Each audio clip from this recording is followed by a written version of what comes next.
Hello and welcome to coverage of Round 11 here at Grand Prix Pittsburgh. Maria Bartholdi in the booth with Andrew Brown, and we are watching the lone undefeated player here in our feature match area, Jack Kiefer on White Blue God Pharaoh's Gift versus Zach Allen on Esper Control.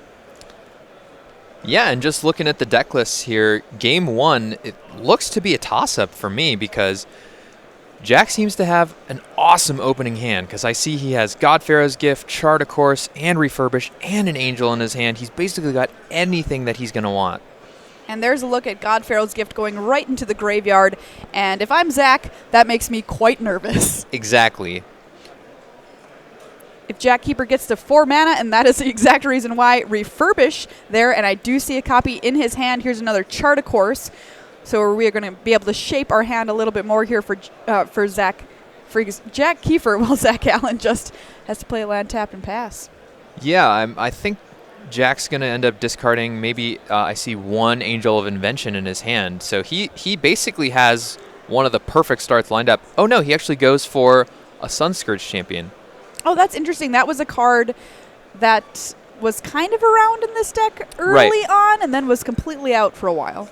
Yeah, it's a strong card against the red decks as it provides a nice, outlet for life gain. And, I think what Jack's trying to do here is he anticipates Zach has a counterspell. So what he's going to do is most likely try and eternalize it this turn, discarding maybe the Angel or another God Pharaoh's Gift to kind of like play to the board and play to his strategy at the same time. Yeah, 4 untap mana, and one of those colors being blue from Zach Allen does not spell safety for your chance to cast Refurbish. Yeah, just the casual control mage land pass. Nothing to see here. Nothing could go wrong. Okay, let's see what he goes for, and he is going to go for it. Refurbish. Does it stick? It does! Oh my god! Wow, rewarded there, potentially.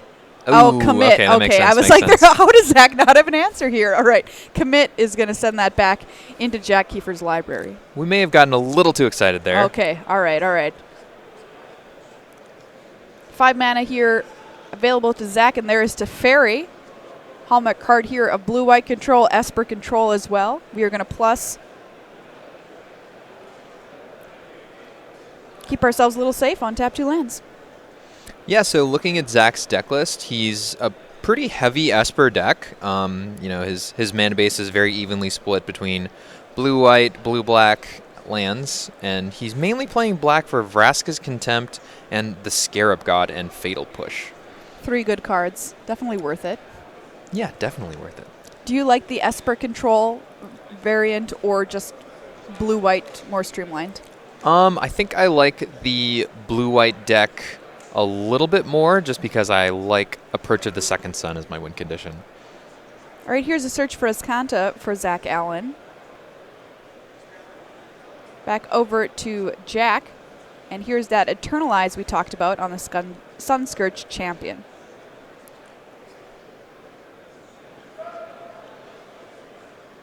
Yeah, this Sunscourge Champion, it'll put a fair amount of pressure on Zach, and it was almost a free card as it was discarded off of the Chart a Course. So Kiefer is going to gain 4 life here, go up to 24. And he's got a 4/4 creature in play as well.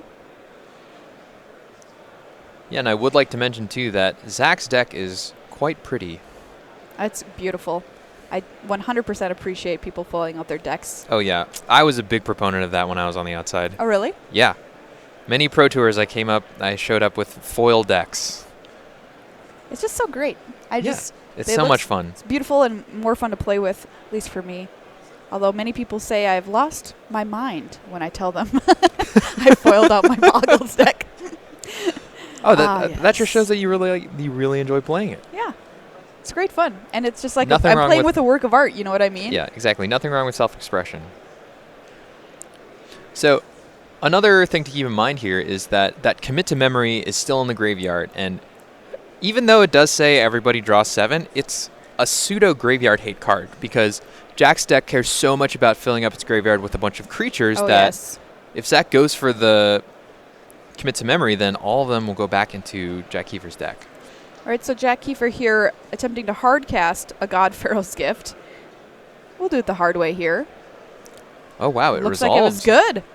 All right, Angel of Invention here coming back. Yeah, I'm assuming he'll most likely go for the servos mode here.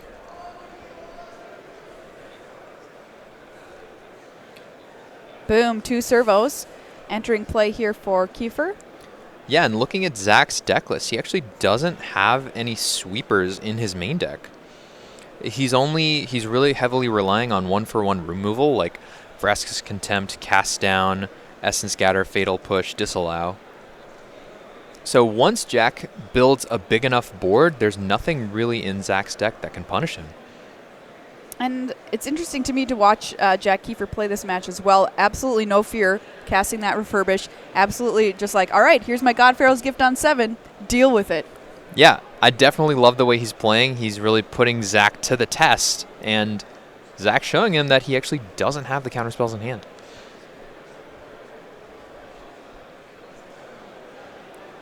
An interesting part about the white-blue God Pharaoh's Gift deck as well is that your graveyard is essentially just, in a way, another hand. Yeah, definitely. When you have cards like Chart a Course and Strategic Planning, you really get to put any creature you want inside of your graveyard, and with God Pharaoh's Gift, it just brings it back for free. Glimmer of Genius here for Zach Allen. We're going to top 1, bottom 1, draw 2. Probably one of the key cards in this matchup is actually the Scarab God, but it looks like Zach only has 1 copy in his deck. Oh, really? So if he happens to draw that, it will be a pretty big haymaker. Oh, very nice. That is an Ipnu Rivulet for Jack, which I'm assuming he's going to pop off immediately because he really needs more creatures in his graveyard right now. Yeah. Nothing so far for that God Pharaoh's Gift to reanimate.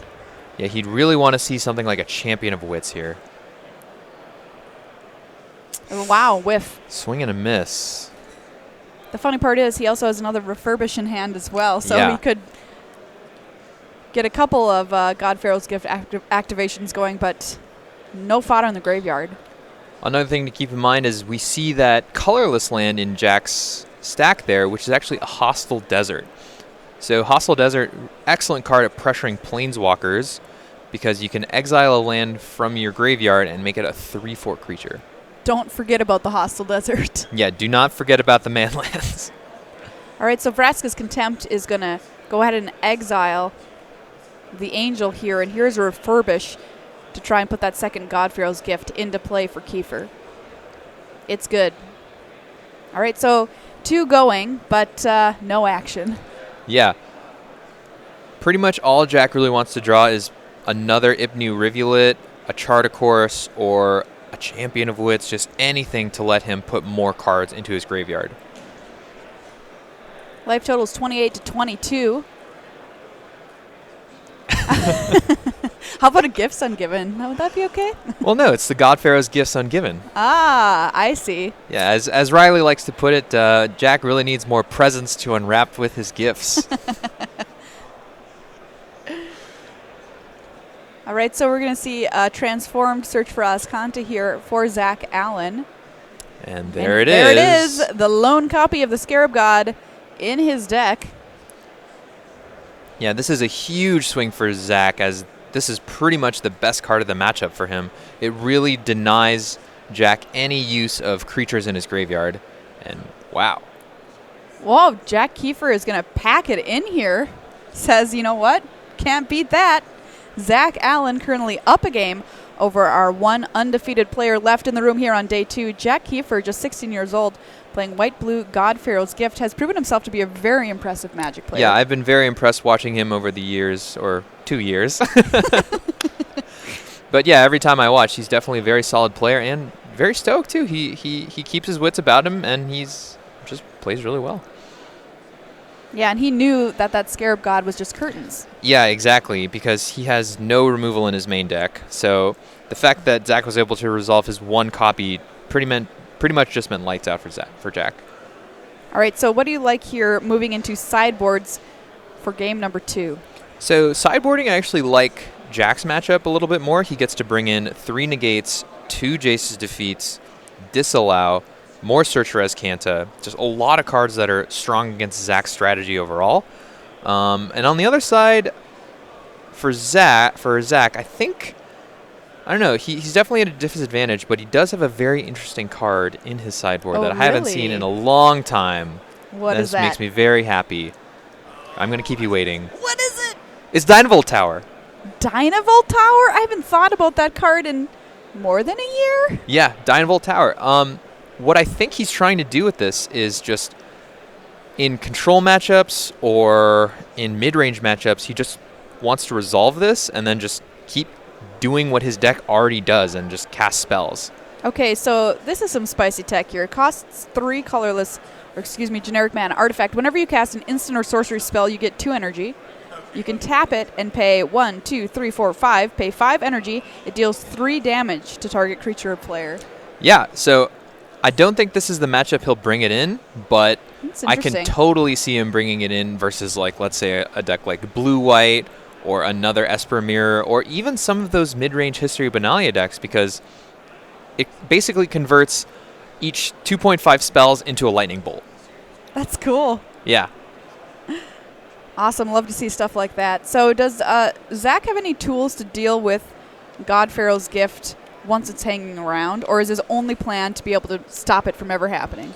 So as we saw, he has 1 Commit to Memory in his deck, which he did play. I don't see any Blink of an Eyes, but he does have access to 3 Duress, 1 Negate, and 1 Forsake of the Worldly in his sideboard. Okay. So those are the cards he's going to really try and look forward to kind of stymie Jack's game plan. 1 copy of Forsake the Worldly is something you'll find across quite a lot of decks in Standard right now. You know, just really flexible card. Having that cycling means it's not a huge cost to actually include it in your deck. And when it does come up, like, Exile is quite relevant because, as we know, Jack's entire game plan is to play Refurbish, which brings it back from the graveyard and not Exile. And what's interesting, too, is we saw, I guess, the white-blue God Pharaoh's Gift deck is very good, but we saw in this past game was how it can fall apart. Right. Which is, there's just nothing in the graveyard. Exactly. And another key weakness of this deck is actually just, as we saw why the game ended, the Scarab God himself. Right. But, you know, actually looking forward, there are a couple cool cards in M19 that'll actually slot in very nicely into the God Pharaoh's Gift. What do you have in mind? So there's a card in M19 called Stitcher's Supplier.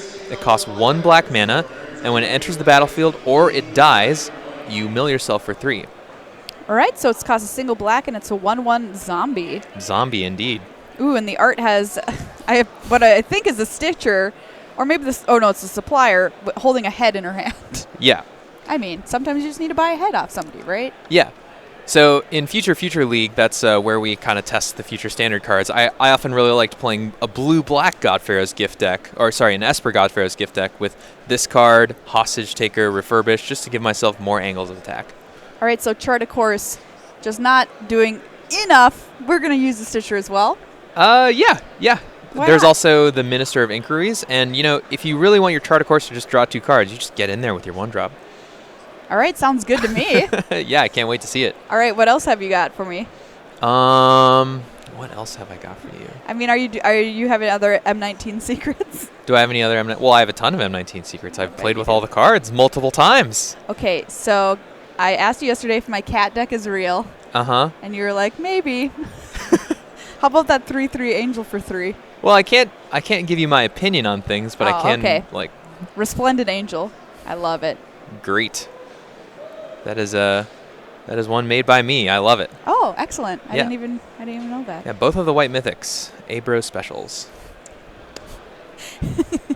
Back to the game. Back to the game. Here we are. Game number 2. White-blue God Pharaoh's Gift versus Esper Control. Jack Kiefer starting things off much like he did last game. Chart a course here on turn 2. God Pharaoh's Gift into the yard. Once again, very scary to see that happen. Yeah, really good start from Jack. I also see that he has a Search for Azcanta, which is one of the best cards post-sideboard. So pretty interesting spot here for him. He can either try and resolve the Azcanta or play the champion. Opts for the Azcanta, but likely will be met with a negate from Zach. Sure enough, Azcanta heads to the yard. Negate from Alan. Back over to Zach. That play also lets Jack play a tap land, which is also pretty reasonable.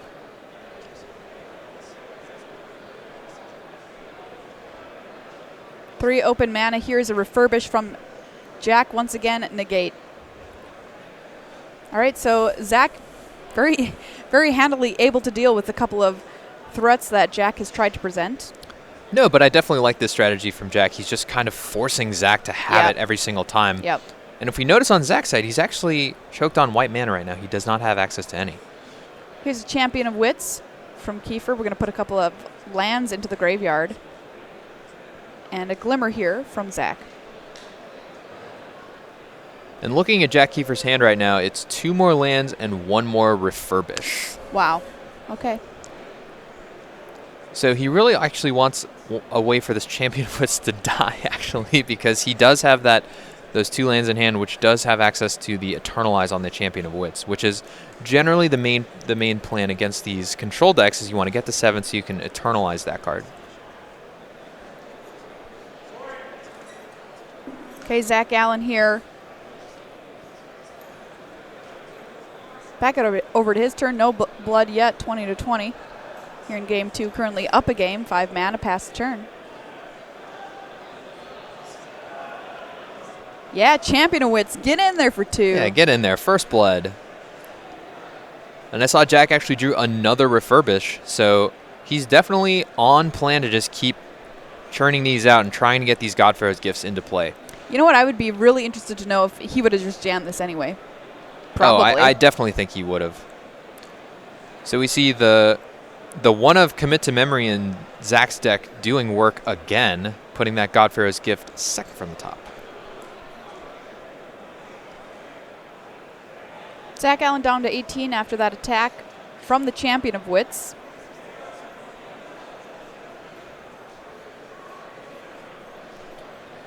And again, like last game, I think Zach's main plan here is just to try and resolve a Scarab God or resolve a Teferi and just kind of ride that to victory. No play there. Attack once again will drop Zach down to 16. And Jack passed the turn this time. Yeah, interesting that he didn't go for his last Refurbish in his hand, because that's exactly what he was trying to do the other times. So stopping up, bit of an interesting play here. Glimmer? Maybe he thinks that since Zach topped on his Glimmer, he might just have another counterspell. And maybe Jack's trying to save that Refurbish for a double spell turn. Yeah, it's a question you just always have to ask yourself, is it going to get any better for me if the game goes longer? Right. But double spell's a way to do it and draws a Godpharaoh's Gift. Yeah, definitely not the worst. Just jam it in there. All right, here we go. What happens? Anticipating a Torrential Gear Hulk, because I see Zach has 3 of them in his deck. Or just a Disallow. All right, Disallow on the Godpharaoh's Gift. In for 2 once again. And here is a Vraska's Contempt. So that Champion of Wits will not even be coming back. Very sad. Out into exile. But honestly, all Jack's really missing is just like a Chart a Course or a strategic planning to dump some creatures in his graveyard and potentially just get a counterspell so he can fight back when he's trying to catch this Refurbish. And here's a Teferi from Zach. It's good. We'll draw.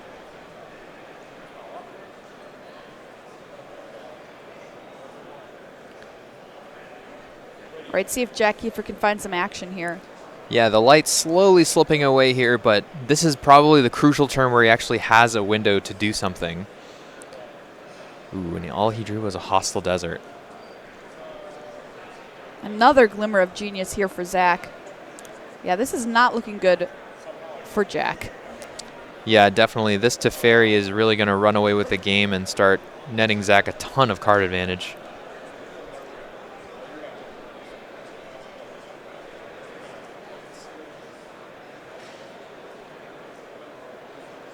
All right, drawing off of that Glimmer here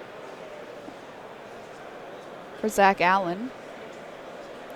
Untapping all those very nice foil lands. Beautiful. How about some more cards?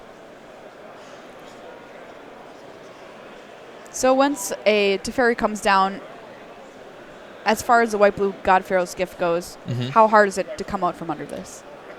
It's pretty difficult, but I think Jack has really one more turn. Ooh. Scarab God. Most likely 0 more turns as an out. Because the Scarab God can really prevent everything that Jack's trying to do. Although Angel of Sanctions definitely could be a start to something. So he can exile this Scarab God and then potentially attack the Teferi with that hostile desert. All right, so here's the Angel of Sanctions. Scarab God is going to be its target. And just a pass.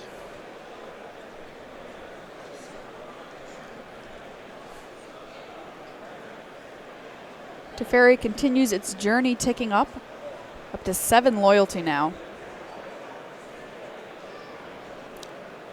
If I caught a glimpse of Zach's hand correctly, I do believe he has a Vraska's Contempt in it. Oh, here we go. Vraska's Contempt. Angel of Sanctions heads to exile Scarab God back on the battlefield for Zach. Just a land for Kiefer. No, it looked like a negate, but that's not really what he wants. No, he's just going to extend the hand. Zach Allen here taking down this match 2-0. So Jack Kiefer was the lone undefeated player in the room, and now there are none. Or should I say, and then there were none. And then there were none. Agatha Christie fans out there like myself. So yeah, there you go. Congratulations to Zach Allen here in round number 11 at Grand Prix Pittsburgh as we march closer towards our top 8 at the end of the day.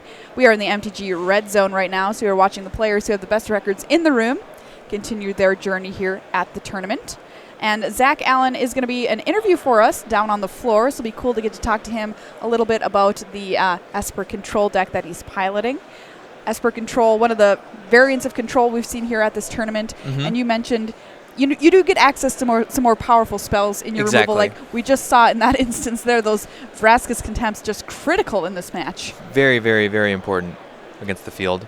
Fatal Push as well in black, a lovely addition, especially with all the Goblin Chain Whirler decks running around. But you know what? Today we have yet to see a red deck down in our feature match area, at least you and I, while we've been here commentating. Yeah, it seems like a lot of the red decks have floated around the 1-loss area, while the lone undefeated deck going into this round was that blue-white God Pharaoh's Gift deck. And it was interesting. We had some numbers as far as how many players with 3 buys, so our more successful professional players, what they chose to bring to this tournament. And I think it was something like 47% or thereabouts chose to bring a red deck. So our red-black varietals or the mono-red version, which is pretty interesting too. Only 5% of those players on God Pharaoh's Gift, so very tiny amount. I do believe that one player is doing quite well in the tournament right now. Absolutely. Okay, let's head down to the feature match area for an interview. Hi there, Zach Allen, Maria, and Andrew Brown hanging out with you. Congratulations on your win there. Hey, thank you. I want to know, why did you choose Esper Control to bring this weekend? I didn't think I'd have another chance to play a big standard tournament, and I just love the card Torrential Gearhulk, so I just wanted to register it one more time, and it's working out really well. How important is it for you, we were just talking about this, to have access to those super powerful black spells in your deck? Oh, I think it's a really big deal. I tested the blue-white control deck, and I thought it was a little awkward sometimes with how reactive it was. It could never be... It was reactive with removal spells, and then even the removal spells were reactive to like them attacking, and I wanted my removal spells to be a little bit more proactive, like I can target something we just played maybe. Yeah, so I see you have 2 Dynavolt towers in your sideboard. Can you go into why you chose to register that card, and which matchups does it actually come in? Yeah, I was driving here, and I was trying to figure out how I can beat Argos Bloodfest. It's a really hard card for my deck to deal with. If you just answer it with Forsake the Worldly, they still probably got a bunch of value off of it. And I decided that I'd rather have a sweeper, semi-sweeper-like effect that can kind of punish Dynavolt Tower players for just using their life, or Bloodfast players for using their life too much. And it also kills the White Knight with Hexproof from black, which is a huge problem for my deck. Oh, very cool, very cool. So how important do you think just Bloodfast is in this environment right now? Because you mentioned you're packing 2 cards specifically in your sideboard for it. Well, I don't think, against red-black, it's not that good, but against my deck specifically, it's very, very good. It's just a card that a lot of black decks will play. They just have access to it in their sideboard, and when someone puts it down on me again on turn 2, I just have a lot of trouble with it. So that was awesome. I couldn't believe Andrew mentioned the card to me, and I was like, I haven't thought about that card in forever. So good job on remembering that it exists, I suppose. And you've got one copy of the Scarab God. Why just the one? It's kind of awkward in the deck. It's hard for people to actually remove it. I can kind of wait a while and just kind of win with Teferi, and then it just kind of closes the game. I don't really want multiple copies of the card in my opening hand. Well, Zach Allen, congratulations on your win here this round. Best of luck to you the rest of the tournament. Thanks for chatting with us. Thank you, guys. Yeah, really cool to get some insight into his choice for Esper Control this weekend and that Dynavolt Tower. Very, very spicy. Yeah, indeed. All right, so we're going to have more Magic for you coming up from this round. Don't go anywhere.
desk here at Grand Prix Pittsburgh. Maria Bartholdi and Andrew Brown here. Round 11. Hello, guy in the background. Hi, Chad. How are you doing? We're about to watch some Time Walk Magic here. Zhao Shama versus Mike Sigrist. White-blue control versus mono-red aggro. And what flavor of white-blue control is this, Andrew? This is a white-blue control deck with only one win condition in the main deck. Well, two, I guess. There's 4 Teferi Hero Dominaria and 1 Gideon of the Trials in the main deck. So, wow. Ideally, Mike is going to beat his opponent down with the Gideon 4 times and call it a day, or he'll just repeatedly put Teferi on top of his deck. All right, so we've kind of got the two polar opposite decks in the room here. Exactly. Facing off. Soulscar Mage here in play for Ma, and here's a Chain Whirler, which, you know, we talked about Chain Whirler versus a white-blue control deck, which is white-blue control essentially just turning it into a Centaur Courser. Yeah, basically Goblin Chain Whirler doing his best Centaur Courser impression against most of these control decks. And it's definitely not the card that the red deck really just wants to draw against this control deck, given just it is a vanilla creature. Okay, so here's an on-crop Crasher from Ma. See what Sigrist has to say about that. He says, fine. Here's the attack. And looks like might be a blink of an eye here. Yeah, 2 mana unsummon, definitely not exactly what Mike is looking for here, but his life total is still a bit healthy, and I do see that he has a Fumigate in his hand. And since the red deck is just kind of only playing creatures, this Fumigate is going to be quite powerful. All right, so Sigrist down to 14 life. Back over to Ma here. Which, you know, this is a little bit of a tricky matchup to navigate if you're red. And there's 4 open mana with white available. Get in there, Soulscar Mage. So Soulscar Mage going in alone. And here's a shock. For the extra point of damage on the Soulscar Mage. Trigger that prowess there, deal 2 more.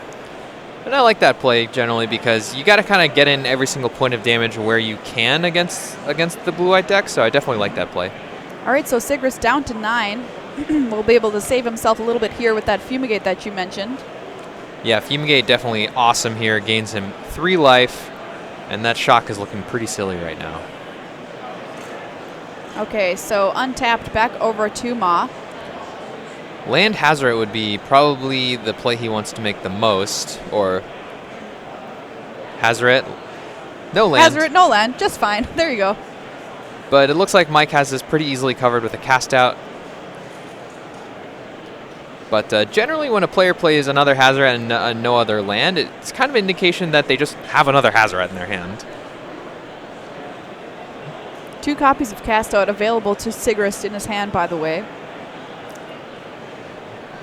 Yeah, I was talking with Mike the last round, and he was telling me that he recently just picked up this deck over the weekend because he didn't really know what to play, and that he was learning how to pilot it on the fly. Wow.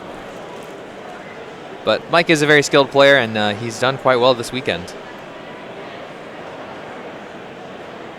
All right, so here's that Cast Out from Sigrist. And I believe that was an Abrade on my Hazoret. Or no, that was discard Abrade. Yeah. To Hazoret, sorry.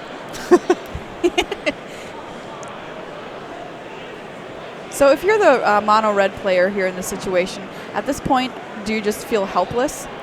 Not really. Because, like, you have a lot of live draws in Hazoret, Rekindling Phoenix, even Earthshaker Kenra coming out of the grave, providing like 2 threats theoretically, can put a lot of pressure on this blue-white deck.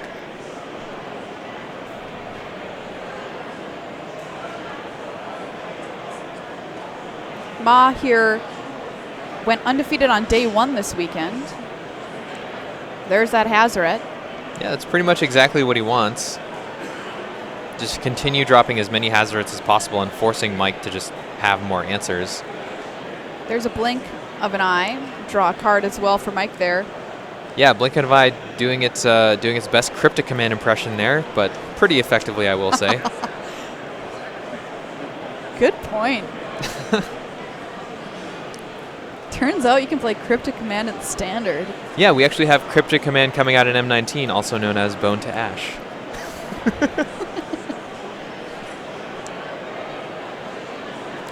But yeah, definitely from this position, I really like where Mike is at. He's got that Sorcerer's Canta going. He has a grip of 4 cards, I believe. Karizev here from Zhaozhe.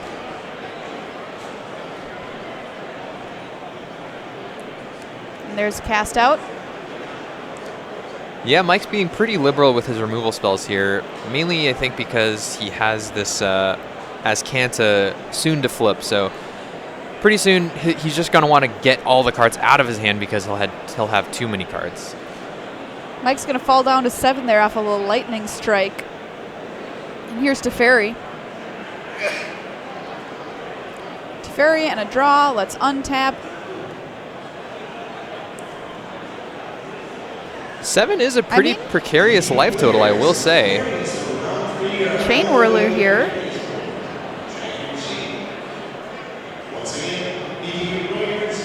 You know, and I will say that I was just going to point out how well Ma has been able to, how low he's been able to get Sigrist's life total.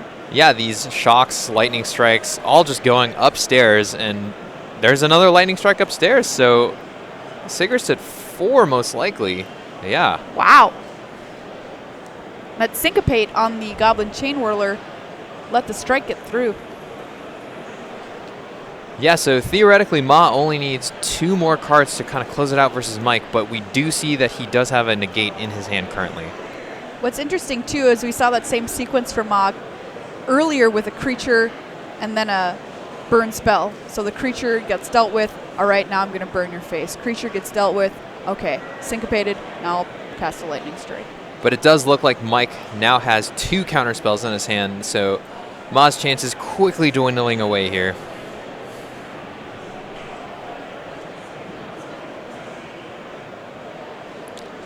I also see that there's a pull from Tomorrow in Mike's hand. Wow. Here's a Hazoret that had been bounced a lot earlier back to Ma's hand. Met with a disallow from Sigrist.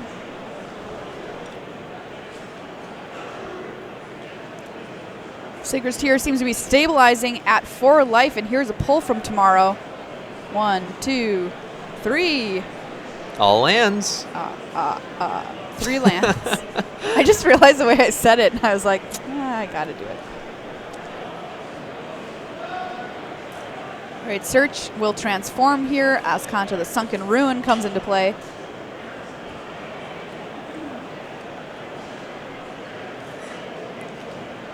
Yeah, Sorcerer's Canta really designed for this exact sort of deck. I remember during Ixalan FFL, I was playing these Torrential Gearhulk decks, and I couldn't really find, there wasn't really a way for me to kind of like go extremely long. So we kind of came together with this, you know, pseudo early filtering card that you're okay with playing early that can also leverage a lot of card advantage in the late game. And I think it definitely worked to those goals. Oh, yes. Is it cool to see your cards spanning formats now as well? Yes, it is. It is really cool to see Sorcerer's Canta in Modern and Teferi in Modern too. Yeah. A lot of these Modern sets just really affecting older formats is so cool. All right, so we've got an On-Crop Crasher as well as an Earthshaker Kenra here for Ma. Smash in, Settle the Wreckage from Sigrist. Yeah. Oh, boy. Definitely not the card Ma wanted to see there, and you know, with this Teferi almost ticking up to ultimate, and this has Canta going, I think his chances are all but 0 here to win this game. All right, so here it looks like Sigrist has effectively locked Ma out, taking full control as his deck was built to do. Yeah, it'll be interesting to see if he kind of goes for the Exile All Your Lands or the Gideon Beatdown plan. I think it'll be a nice little combination of both. All right, take Teferi up to 8. And tick the time up. Good. Yep. Good call. Let's speed things up here a little bit in our time walk here from round 11. Another Search. There's another Teferi.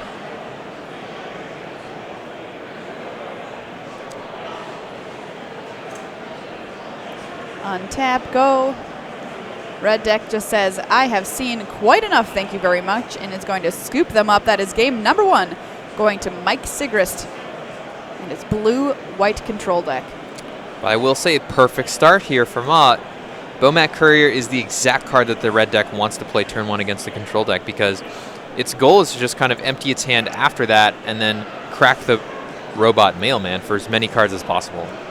All right, so Earthshaker Kenra is going to add to the beats here for Zhao Zhima.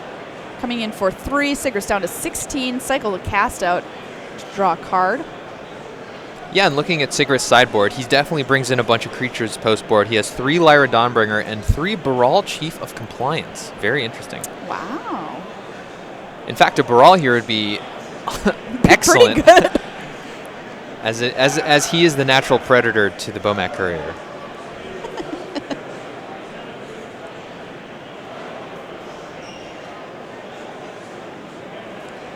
Sigrist representing a lot of spells here, like Cast Out, Essence Scatter, even Seal Away. So Ma is going to elect to play a Courier here, and there's that Seal Away. It looks like they're debating on whether it was trigger on the stack or not.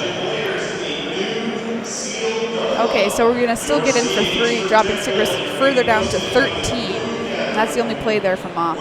Yeah, I do think Mike is supposed to let the trigger resolve first, because he wants less cards in Ma's deck so he can deck him with Teferi potentially. All right, we're going to keep turning him sideways here. For Ma, does he have another creature to add to the board? He really wants to resolve a card like Hazaret, but it looks like Mike does have a Disallow in hand. Chandra, disallow. Yeah, Mike seemingly having nearly the perfect draw here, as he has Seal Away into Disallow and to Settle the Wreckage. There's Goblin Chain Whirler. Yeah, but it looks like Ma's been able to empty his hand enough to where when Mike goes for the Settle the Wreckage, he can just pop the Bomat Courier for more cards. Yep, and there it is. Yeah, Mike will settle with the trigger on the stack, so there will be no extra card coming for the Bomat Courier. And 1 card should be exiled from the top of the library.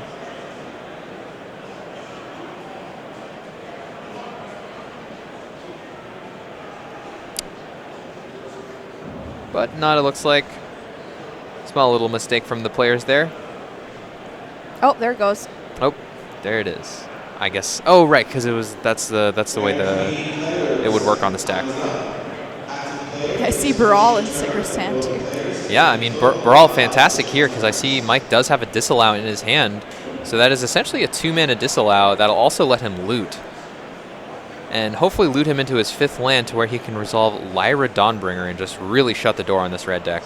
All right, there's a Hazaret. Disallow from Mike Sigrist. And draw, discard.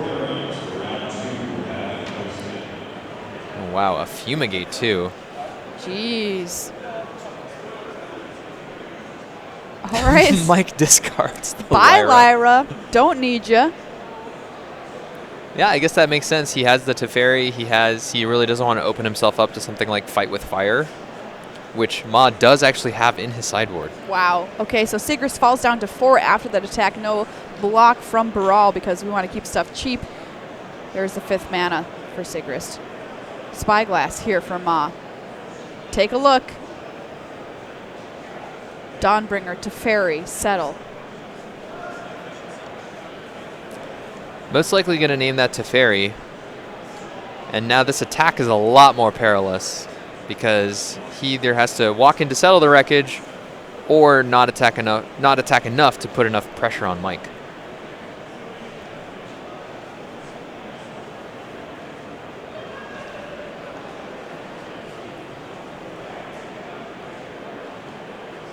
All right, so we're going to attack with 1 here. It's the Chain Whirler. Heads to exile. We'll find a land here. Yeah, now Mike is pretty much priced in to just say, cast Lyra, I hope you don't have anything, go. Yep. And from the looks of Ma's deck list, he only has 1 Fight with Fire, so he's going to either need 2 removal spells or the one fight with fire. Okay, so the last card in Sigrist's hand is Teferi. Unfortunately, that Spyglass doing a ton of work against that Teferi. Oh, yes. All right. Does Ma have it? There is a Chain Whirler down to 3. Does he have the Lightning Strike? He doesn't. But now here's the dilemma for Mike. Do you actually attack with the Lyra Dawnbringer? What would you do, Maria? Attack. Okay. Look, I'm now as good as Mike Sigrist. You exactly are. Back up to 8, Ma to 15 off that attack.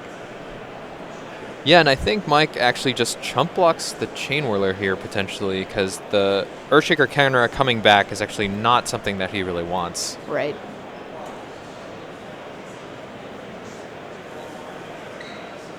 And also, if he blocks the Earthshaker Kenra, it also opens up Ma to have another Goblin Chain Whirler post combat. All right, so there was the block on the Kenra. We'll see if he has a follow-up play here. It looks like he does. Kari Zev.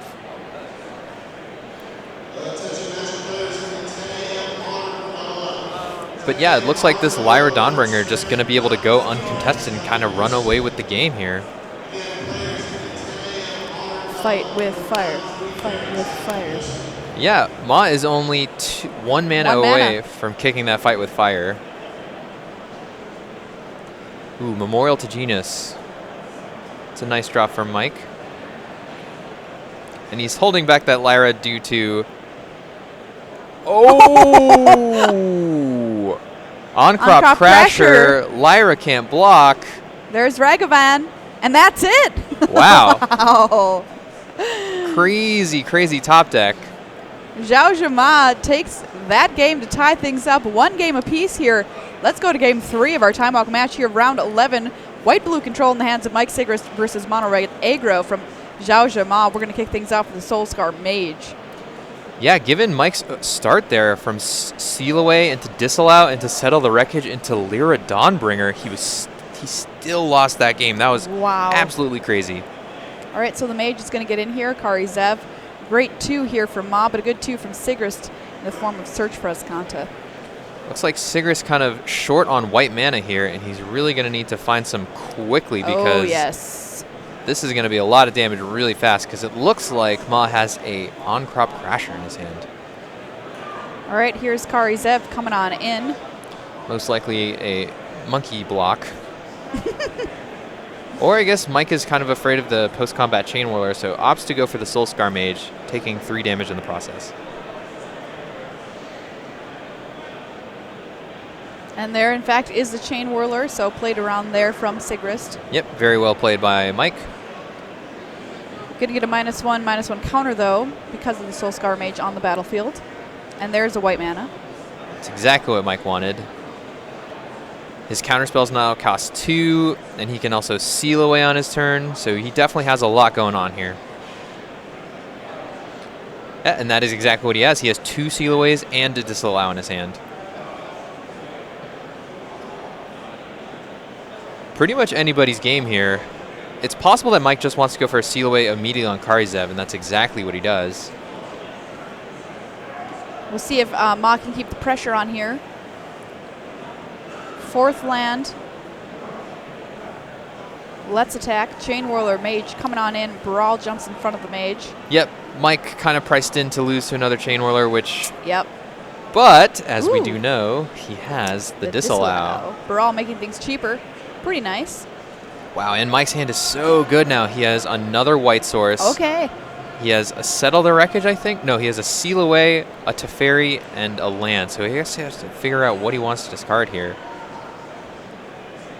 I think it's the Seal Away. Or it's the land. I guess Mike is just trying to find another white land. Wow, that's a really bold play by Mike. He really likes both of the cards in his hand. Yeah, I guess he's kind of putting himself in a spot to just have the perfect turn of, like, draw a white land. Oof. It was a Field of Ruin. Wow. All right, well, here's Teferi. We'll draw. I think he drew a Settle. And then, wow, yeah, this is working out so well for Mike.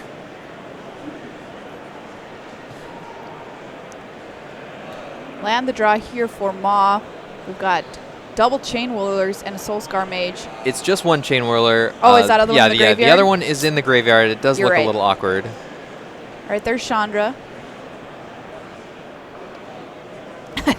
I love how he rubs his hands together and he gets excited here. Okay, so Chandra is going to minus here on this Brawl. Brawl down. 2 mana up for Sigrist here.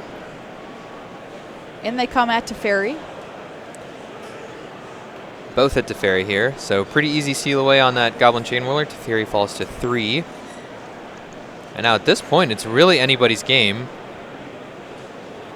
Mike has the Search and the Teferi, while Ma has the Chandra and the Soulscar Mage. So that Search is going to bin and negate.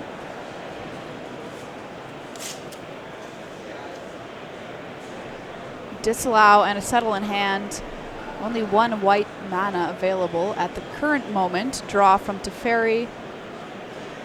Another Field of Ruin. Yeah, this is really awkward, but I think what... I'm actually unsure if Field of Ruin can target your own lands. Can we bring it up really fast? Sure. He could actually... If Field of Ruin could target your own lands, you could actually hit his own Field of Ruin to get another white mana to use that Settle if he wanted.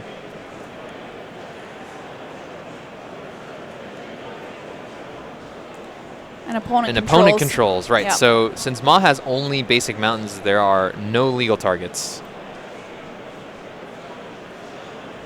Must be helpful in most other games, though, to be able to do that. Yeah. Well, I need a Plains. I'm going to get your non-basic. And there's that Plains for Mike. All right. We might be in business here. 9 life for Sigrist, 20 for Ma. But this Chandra is proving to be the biggest threat for Mike because, just getting a ton of card advantage every single turn. Ooh, another Chandra. If the prints we have, if we get them printed out on nice glossy paper. Soulscar Mage attacking here once again. Both players currently sitting on 1 loss here in round 11. And due to the small size of the tournament, it's likely that a X2-1 record is good enough to make the top 8. Settle the Wreckage will send that Soulscar Mage packing. Never used a Settle on one little Soulscar Mage before, but sometimes you gotta do what you gotta do. Yeah, I mean, it paves the way pretty well for Mike. And he gets to flip his Azcanta, and his Teferi's still going, and he still has that Disallow. Sigrist down to 7 here after these Chandra activations, though. But it'll be interesting to see if he actually goes for the main phase Search activation so that he can untap the Search with the Teferi.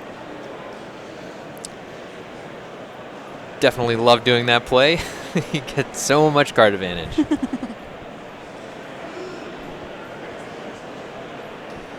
Mike wisely using his Field of Ruin to use the Azcanta because they are essentially just wastes in this game. Yes. Okay, we are going to go ahead and tuck Chandra here. 3rd card down. Yep, this definitely cuts off Ma from a lot of plays here, and given that Mike has that Disallow in hand, oh my gosh, he's counting for Fight with Fire. He's going for it. He's just going to go for it. Oh man, and Mike is. Look at this. Mike has the Disallow. He doesn't know he has it. He's like, please don't have it. Oh, he already does. Oh, and there goes the 1 Fight with Fire. And he didn't even need to use his Disallow. Found a negate. Yeah, the Chandra should be exile, yeah. I definitely love Ma's animated attitude. It's great. So Ma's from Delaware. He asked why he's playing mono red aggro at this tournament. He said, nobody told me I could register anything other than red cards. Wow, looks like a swing and a miss from Mike here. And he is going to get to untap that Azcanta for that double activation, which is sweet. Glorybringer? Most likely go to combat, and you'll see a blink of an eye. Yeah.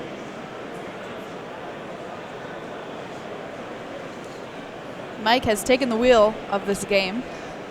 But, in the back of Mike's mind, he always has to think about, what if there are more Fight with Fires that I have to deal with? Yeah, that's true. 7 is quite the precarious life total against a spell that does 10 damage. All right, so blink here. We'll send that Glory Bringer back. Be able to draw. And I believe they're discussing whether the Lightning Strike is before or after Mike drew his card. But I think Mike just kind of lets this burn spell resolve and loses his Teferi. Or, oh wow, Ma went upstairs with that Lightning Strike. Wow, Sigrist down to 4. Yeah. And he knows that his next card is Chandra too. Ooh. Was that a Lyra Dawnbringer? Yes. Yes, it was. That is definitely going to close the door here, as we all know that Ma's next draw step is just a Chandra.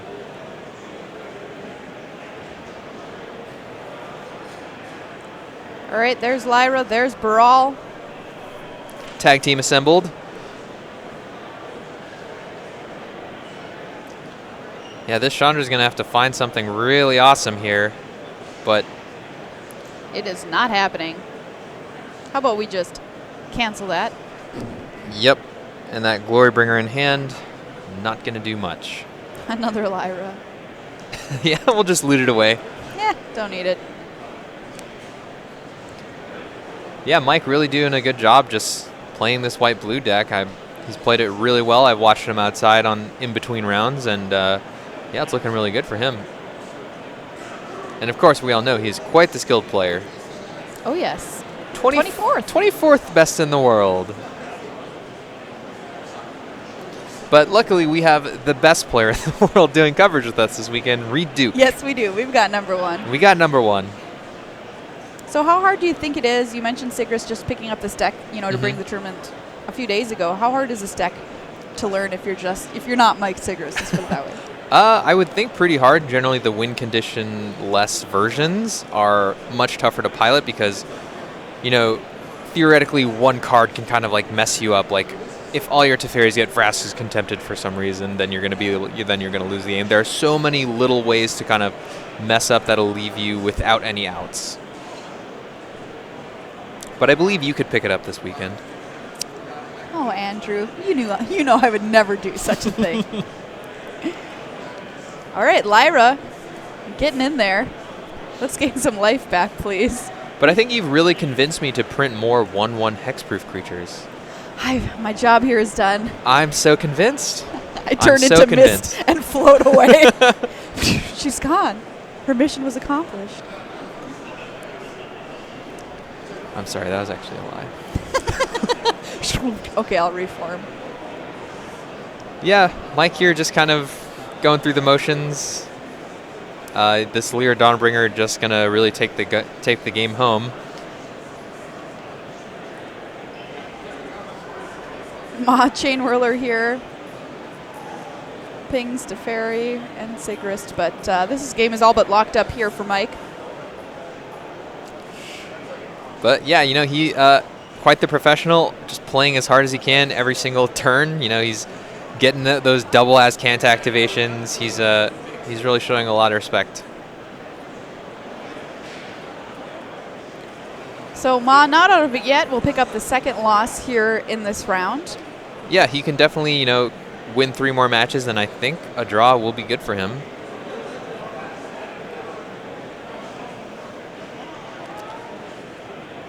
But we are playing it out here. From the looks of it, Lyra comes in for another 5.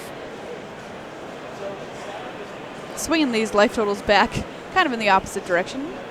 Yep, each Lyra attack is a 10-point life swing, and against a deck that's trying to lightning strike your face, not really exactly what you want. I mean, we got Sigrist down to 4 at one point. He was at 4 at one point. 4, much like 1, is not 0. Yeah, that is the general mentality from a control player. All right, we're going to keep at it, though, here. Hazaret. Yep. Mike's like, which way do I want this not to happen? I think probably the best use is the Settle the Wreckage here. Or he could just kind of take 3 here. Nah, seal away. 3 damage, not the most. Cast out. So much exile here. Yeah. I'm really excited for a card in M19 called Purifying Nova. So it's a 3 dub for a sorcery that says choose one, destroy all creatures, or destroy all artifacts and enchantments. Just imagine it on this board. Oh. Goodbye, all those sealaways, all those Ixalan bindings, all those cast outs. Cleansing Nova. Exactly. Yeah, that's true. That'd be pretty good. Yep. All right, so Mike Sigrist taking that match 2-1 over Zhao Zhama, advances to 10-1. So really good record here. Very good. Looking very good for Mike this weekend. All right, moving ahead in the tournament. Coming up, we've got round 12 here from Pittsburgh, playing some standard all weekend long. This morning, we got an awesome chance to see some of the more fringe decks that people brought to the tournament. My personal favorite was Mono Blue Aggro, or Egg Roll, as apparently people like to say. I say in my accent. Sure. Egg Roll, Mono Blue Egg Roll. Sounds delicious. Yes, it does. Sounds terrible. Yeah, but it was really cool to see those Slither Blades suited up with those Curious Obsessions. I know that's a thing you really like to do, Maria. Yes, I do, and so it was awesome to see it here in Standard. But as we said, more traditional decks usually winning out as we continue in this tournament, but yet to see which one will reign supreme. Will it be God Pharaoh's Gift like Singapore? Yet to see. All right, more Magic coming up from round 12 in just a minute.